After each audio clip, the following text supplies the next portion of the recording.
नमस्कार बंधुगण बंधु माने आपण मान आज ज्योतिष कार्यक्रम को स्वागत। आज ज्योतिष कार्यक्रमटी तुला राशि व्यक्ति विशेष मानक पई बहुत गुरुत्वपूर्ण अटे, बहुत ही खास अटे।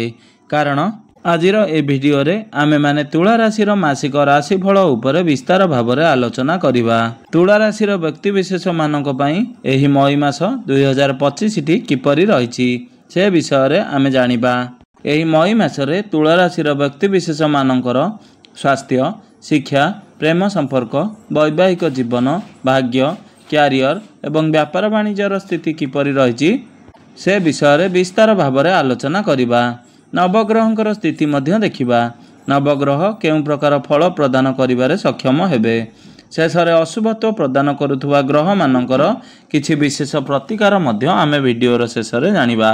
तो बंधु माने वीडियोटी को आग को बढ़िया पूर्वर जदि आपण मानकर तुला राशि होता है तेबे वीडियोटी को स्किप न करी थरे मात्र शेष पर्यंत निश्चिंत देखंतु एवं वीडियो को गोटे लाइक करी चैनल टी को सब्सक्राइब कर दियंतु।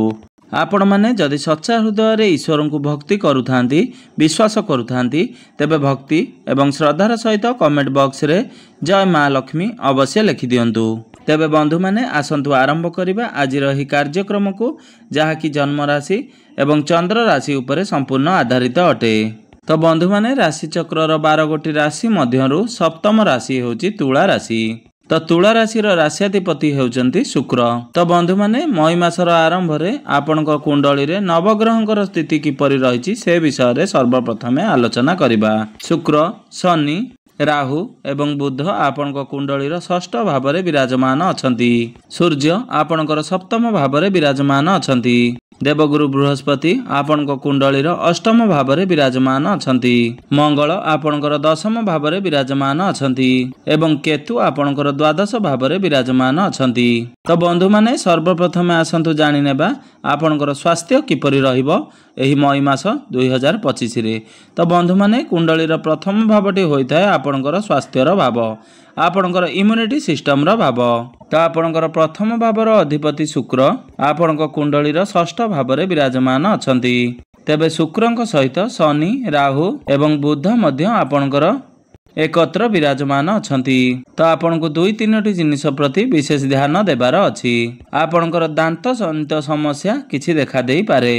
तो आपनक कुंडली रे बुध दुर्बल स्थिति रे थिबा हेतु आपनकर स्किन रिलेटेड किछिटा प्रॉब्लम देखा देई पारे। एलर्जी, इन्फेक्शन भली किछिटा समस्या देखा देई पारे। तो आपनको एथिपाई टिके आपनकर त्वचा प्रति विशेष ध्यान देबार अछि। तो बंधु माने एबे आसंतु जानि नेबा आपनकर शिक्षा क्षेत्र किपरि रहिबो एही मई मास 2025 रे। तो बंधु माने कुंडलीर पंचम भावटी होइथाय आपनकर शिक्षा क्षेत्रर भाव। तो आपनकर पंचम भावर अधिपति हेउचंती शनि देव। तो शनि देव आपनक कुंडलीर षष्ठ भाव में विराजमान अछंती। तो बंधु माने जेउ विद्यार्थी माने विदेश यात्रा करबा को चाहुतिले, तुला राशिर विद्यार्थी माने बा विदेश रे रही पाठ पढ़िबा पई चाहुतिले सेमानक पई समय बहुत अनुकूल रहिबो। आपनकर पाठ पढ़ा को नै आपण विदेश यात्रा करिवार संभावना बनु अछि। तो जे माने पाठ पढ़ुचंती सेमानकर पाठ पढ़ारे आदौ मन लागु नाही। आपनकर माइंड बारंबार डाइवर्ट हेउची, कारण शनि आपनकर पंचम भावर अधिपति होई आपनकर षष्ठ भाव में विराजमान अछंती एवं से हेठारे राहु एवं केतुंकर दृष्टि रे अछंती। तो पाठ पढ़ारे आदौ आपनकर मन लागिबो नाही। तो आपण जेते चेष्टा कले मध्य आपनकर मन पाठ पढ़ारे लगाई पारिबे नाही। तो बंधु माने एबे आसंतु जानि नेबा आपनकर प्रेम जीवन किपरि रहिबो एही मई मास 2025 रे। तो बंधु माने कुंडलीर पंचम भावटी शिक्षार भाव हेबा सहित पंचम भावटी होइथाय आपनकर प्रेम जीवनर भाव, आपनकर संतान संततिर भाव। तो आपनकर पंचम भावर अधिपति हेउचंती शनि। शनि आपनकर षष्ठ भाव में विराजमान अछंती एवं आपनकर प्रथम भावर अधिपति शुक्र मध्य आपनकर षष्ठ भाव में शनिक सहित विराजमान अछंती। तो आपनकर भल पाइबा एही मासरे बहुत भल रहिबो। आपण 2 जण मिसी केउआडे बुलाबुली करबा को जाई पारंती। आपण निजर लाइफ को एंजॉय करिवे। तो बंधु माने आपनक मध्य रे भल पाइबा तो भल रहिबो, मात्र जेहेतु शनि एवं शुक्रंक सहित राहु विराजमान अछंती तेणु किछि कारण नथिले मध्य छोट छोट कथा को नै आपनक मध्य रे आर्गुमेंट क्रिएट हेबो। बिना किछि कारण न थाई आपनक मध्य रे जुक्ति तर्क हेबो। ତ ଆପଣ ଆପଣଙ୍କର ପ୍ରେମ ଜୀବନ ଭିତରକୁ ତୃତୀୟ ବ୍ୟକ୍ତିଙ୍କୁ ପ୍ରବେଶ କରିବାକୁ ଦିଅନ୍ତୁ ନାହିଁ। ଆପଣ ଅନ୍ୟ କାହାର କଥାରେ ପଡ଼ି ଆପଣଙ୍କ ପ୍ରେମ ଜୀବନରେ ସମସ୍ୟା ସୃଷ୍ଟି କରନ୍ତୁ ନାହିଁ। ଆପଣଙ୍କ ମନରେ କୌଣସି ପ୍ରକାର ଡାଉଟ୍ସ ବା ଶଙ୍କା କ୍ରିଏଟ୍ କରନ୍ତୁ ନାହିଁ। ଯଦି ଆପଣ ଏସବୁକୁ ଆଭଏଡ଼ କରୁଛନ୍ତି ତ ଆପଣଙ୍କର ପ୍ରେମ ଜୀବନ ବହୁତ ଭଲ ରହିବ। କାରଣ ଆପଣଙ୍କର ପ୍ରଥମ ଭାବର ଅଧିପତି ଏବଂ ପଞ୍ଚମ ଭାବର ଅଧିପତି ଏକତ୍ର ବିରାଜମାନ ଅଛନ୍ତି। ତ ବନ୍ଧୁମାନେ ଏବେ ଆସନ୍ତୁ ଜାଣିନେବା ଆପଣଙ୍କର ବୈବାହିକ ଜୀବନ କିପରି ରହିବ ଏହି ମଇ ମାସ 2025ରେ। ତ ବନ୍ଧୁମାନେ କୁଣ୍ଡଳୀର ସପ୍ତମ ଭାବଟି ହୋଇଥାଏ ଆପଣଙ୍କର ବୈବାହିକ ଜୀବନର ଭାବ, ଆପଣଙ୍କର ଜୀବନ ସାଥୀଙ୍କର ଭାବ। ତ ଆପଣଙ୍କର ସପ୍ତମ ଭାବର ଅଧିପତି ହେଉଛନ୍ତି ମଙ୍ଗଳ। ତ ମଙ୍ଗଳ ଆପଣଙ୍କର ଦଶମ ଭାବରେ ବିରାଜମାନ ଅଛନ୍ତି। ତ ଏହି ମଇ ମାସରେ ଆପଣଙ୍କର ବୈବାହିକ ଜୀବନଟି ବହୁତ ଖାସ୍ ରହିବ। ତ ଗୁରୁ ମଧ୍ୟ ଆପଣଙ୍କ କୁଣ୍ଡଳୀର ନବମ ଭାବକୁ ଚଳନ କରିବେ। ତ ଏହି ମଇ ମାସରେ ଆପଣଙ୍କ ବୈବାହିକ ଜୀବନରେ କୌଣସି ପ୍ରକାରର ସମସ୍ୟା ଦେଖାଯାଉ ନାହିଁ। ଆପଣ ଦୁଇ ଜଣଙ୍କ ମଧ୍ୟରେ ବୁଝାମଣା ଠିକ୍ ରହିବ। ଆପଣଙ୍କ ମଧ୍ୟରେ ତାଳମେଳ ଠିକ୍ ରହିବ।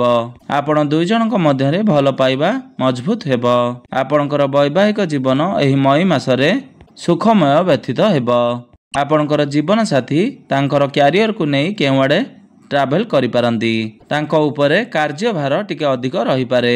ଏବେ ଆସନ୍ତୁ ଜାଣିନେବା ସବୁଠାରୁ ମହତ୍ତ୍ୱପୂର୍ଣ୍ଣ ବିଷୟବସ୍ତୁ ଆପଣଙ୍କର ଭାଗ୍ୟ, କ୍ୟାରିୟର ଏବଂ ବ୍ୟାପାର ବାଣିଜ୍ୟର ସ୍ଥିତି କିପରି ରହିଛି ଏହି ମଇ ମାସ 2025ରେ।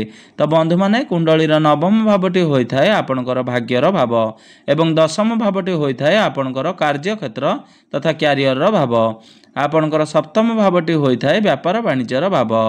ତ ଆପଣଙ୍କର ନବମ ଭାବ ତଥା ଭାଗ୍ୟ ଭାବର ଅଧିପତି ହେଉଛନ୍ତି ବୁଧ। ତ ବୁଧ ଆପଣଙ୍କ କୁଣ୍ଡଳୀର ଷଷ୍ଠ ଭାବରେ ବିରାଜମାନ ଅଛନ୍ତି ଏବଂ ଏହି ମଇ ମାସରେ ବୁଧଙ୍କର କୌଣସି ରାଶି ପରିବର୍ତ୍ତନ ହେବାର ନାହିଁ। ଏହା ସହିତ ବୁଧ ରାହୁ ଏବଂ କେତୁଙ୍କର ଦୃଷ୍ଟିରେ ଅଛନ୍ତି। ତ ମଇ ମାସରେ ଆପଣଙ୍କର ଭାଗ୍ୟର ସେତେଟା ସାଥ ମିଳିବ ନାହିଁ।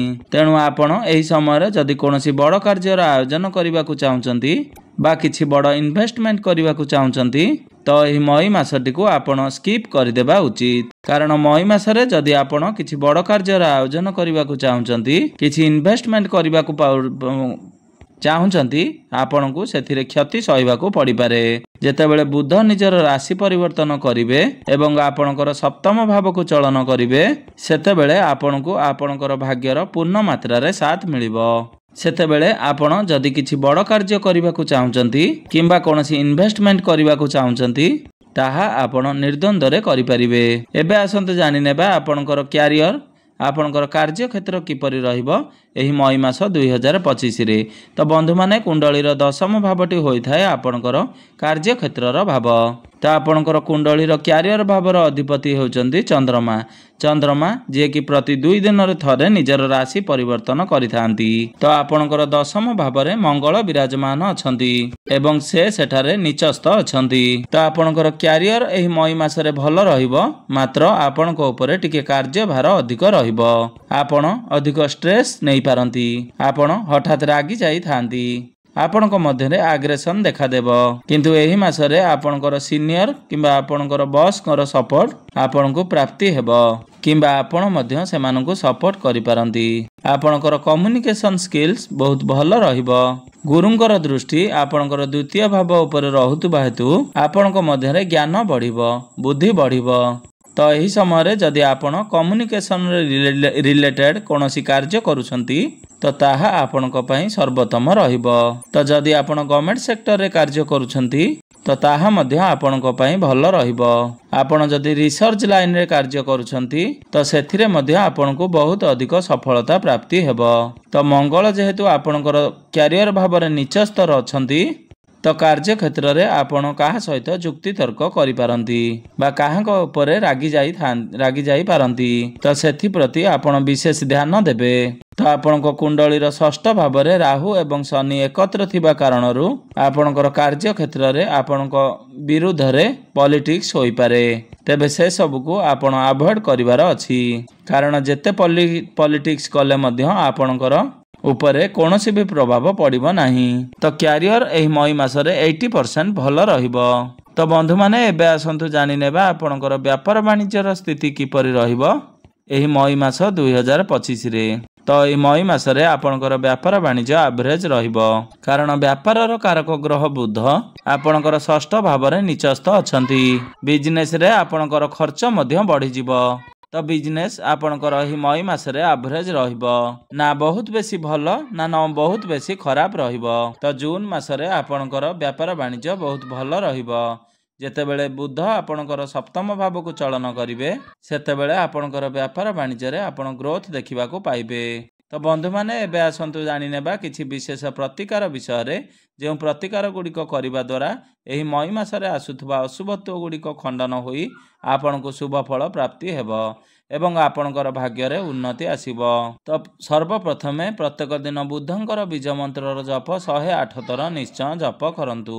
ତ ପ୍ରତ୍ୟେକ ଦିନ ଶନିଙ୍କର ବୀଜ ମନ୍ତ୍ରର ଜପ 108 ଥର ନିଶ୍ଚୟ ଜପ କରନ୍ତୁ। ତ ପ୍ରତ୍ୟେକ ଦିନ ବିଷ୍ଣୁ ସହସ୍ର ନାମର ପାଠ ଅବଶ୍ୟ କରନ୍ତୁ। ଏହା ସହିତ ଆପଣ ପ୍ରତ୍ୟେକ ଦିନ ଉଦିତ ସୂର୍ଯ୍ୟଙ୍କୁ ତମ୍ବା ପାତ୍ରରେ ଜଳାର୍ଘ୍ୟ ଅର୍ପଣ କରନ୍ତୁ। ତ ନିଶ୍ଚିନ୍ତ ଭାବରେ ସମସ୍ତ ଅଶୁଭତ୍ୱ ଗୁଡ଼ିକ ଖଣ୍ଡନ ହୋଇ ଆପଣଙ୍କୁ ଶୁଭ ଫଳ ପ୍ରାପ୍ତି ହେବ। ତେବେ ବନ୍ଧୁମାନେ ଆପଣଙ୍କର ଜୀବନ ମଙ୍ଗଳମୟ ହେଉ, ଏହା ହିଁ ଈଶ୍ୱରଙ୍କ ନିକଟରେ ମୋର ଏତିକି ପ୍ରାର୍ଥନା। ଧନ୍ୟବାଦ।